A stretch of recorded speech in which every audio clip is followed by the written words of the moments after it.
With all the videos that I make, I do get asked quite a lot of questions, not just about the channel and the videos that I make, but about me as well. So I thought today I'd kind of cover off a lot of the questions that I get asked in one video.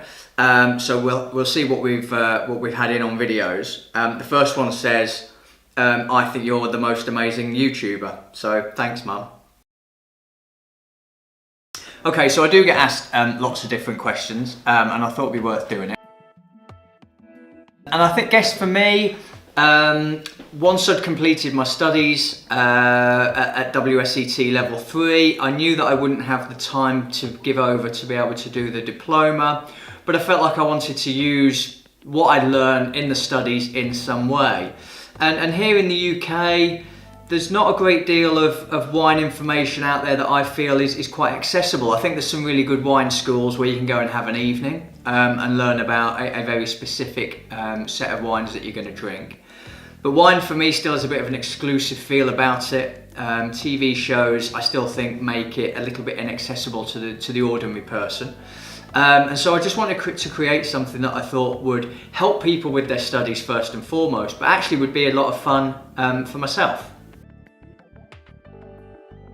Do I work in the wine industry? No, I don't. This is all a hobby for me. I have a regular 9-to-5 job, and then I do this channel and other things around that. Why did I study if I didn't work in the wine industry? Well, for me it was all about wanting to learn more. I joined a very local wine club, the North Hampshire Wine Society. We meet every month, and it was clear that I was interested in wine to the extent that I really wanted to learn more. And I just thought going and doing something like a course would be fun. So when I enrolled for the day course and passed the exam at the end of the day course, which was WSET level 1, I just thought, you know what, I really want to do a bit more of this. And so I decided to enroll for the next level, and once I did really well with that, I decided to enroll for the next level. So it's kind of come about because I just wanted to learn more about wine. I started to go to more tastings, and I didn't want to just be there sort of going, you know, that's nice. I wanted to be able to have proper conversations with people about how the wine had come about, what the year was like for them, you know, how the harvest had been, and just generally have some conversations where I wasn't just listening and not really understanding what they were talking about. So that's why I wanted to study. So what got me into wine? It was probably a combination of things, really. I was holidaying in a couple of places where wine was being grown, and so I was trying things that were local. I was getting excited about that. And after I went to a couple of the wine society sessions when I joined my local wine club, I kind of had a bit of a skill for wine tasting. I was able to pick out what was important in the wine. And so I was able to kind of, because of that, I just wanted to learn a little bit more about it again. So I consider myself okay at wine tasting, particularly if I don't know what I'm being given. I can kind of pick out what's important in it. I got a distinction for my tasting exam at WSET level 3, so I'm clearly quite comfortable when it comes to tasting, and I just got into it more and more because I was able to pick out what was in the wine, and then through that I think that really helped with my learning as well. What do I think of wine points?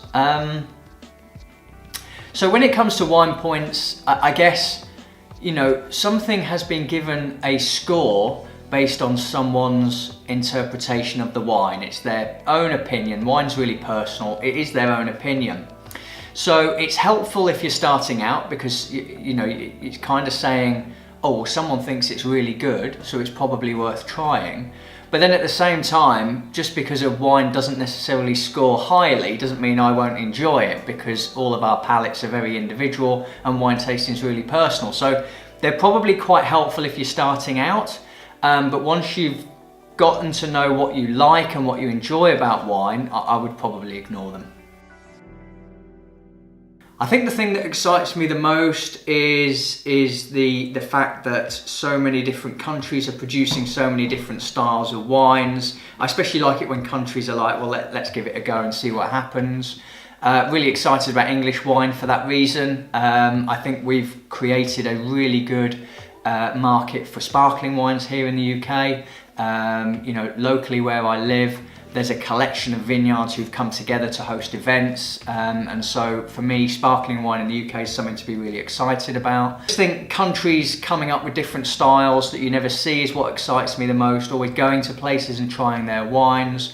You know, I recently got to go to South Africa and try some wines. Last year I was in Spain and Malta and trying wines there as well, and just really excited to see how these different countries cultivate the different styles of wines that are available. You know, I really like it when a country that I haven't tried before is producing a grape that I might be really familiar with. So, you know, when it comes to things like more Eastern European countries as well, with some of the grapes they're growing and the styles that they're doing, I find that really exciting too. I'm not sure if I have any wine heroes as such. There are people whose opinions I really value. There are documentaries that I've really enjoyed where you tend to see similar personalities appearing. I think Madeline Puck at Wine Folly does a fantastic job of making wine really accessible to lots of different people. So that's someone that I would definitely look up to. And then after that, you know, when you watch documentaries, if you've watched any of the Somme documentaries, you've watched someone like Fred Dame, he's just a really great character. He's got really incredible stories to tell, and he's clearly an expert in his field. And so his opinion is something that I would value and I would listen to. Best wine I ever had.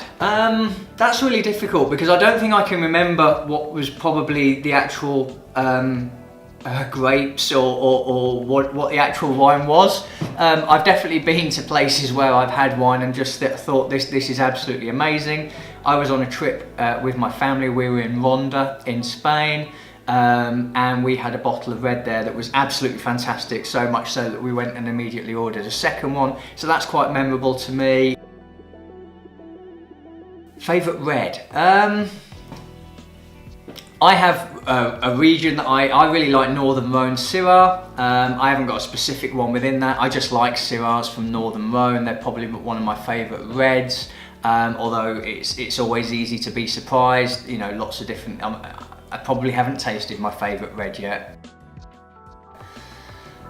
Favourite white, again, it's difficult to pick anything out. Whites that I tend to kind of steer myself towards are Rieslings, whether it be Alsace or Germany or Australia. Really love Riesling, really like something that's bright and fresh and really lifts my palate. So something really bone dry, really minerality driven is something that I really enjoy. And then Albareños from northwest Spain, can never get enough of the Albareños. I think the only thing that I probably don't enjoy as much as other things are Fino sherries. Really dry styles of sherry, just for whatever reason don't agree with me. But actually I still find myself trying them whenever they're available because you never know. I did have some once with some anchovies and I think that kind of helped, so it did well to pair it with something. But Fino sherries for me, they just have this tanginess about them that just doesn't agree with me, but I still try them each and every time because you never know.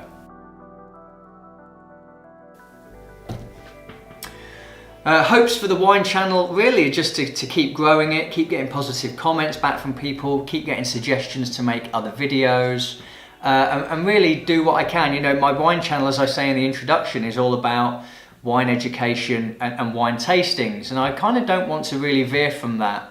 I kind of want to keep people interested in the subject of wine and try and make it easily understandable for everybody as well. I think that's really important for me. So my hopes are that I just want to be able to grow a subscriber base, continue to get the views on the videos, but keep making things that I feel are aiding people, helping them with their own wine studies.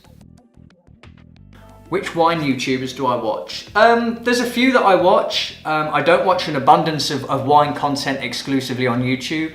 I enjoy Underneath the Bottle, if ever you've seen that channel, although recently he's actually doing a lot of whiskey stuff, but I'm a whiskey fan as well, but I like his style on his channel. Wine Folly, of course, again, I think is really easily and accessible for lots of people. And then Wine Weirdos. If you haven't seen Wine Weirdos, just for the introduction alone, there's a couple of guys on it. Mike for Wine Weirdos, Christopher. Just love that introduction. And they just do simple bottle reviews, but they're really insightful. They've got a really good understanding around tasting, so they're really descriptive with when they go through their wines as well. I actually probably watch far too much YouTube. Things that I enjoy, I like tech channels especially. I like travel channels.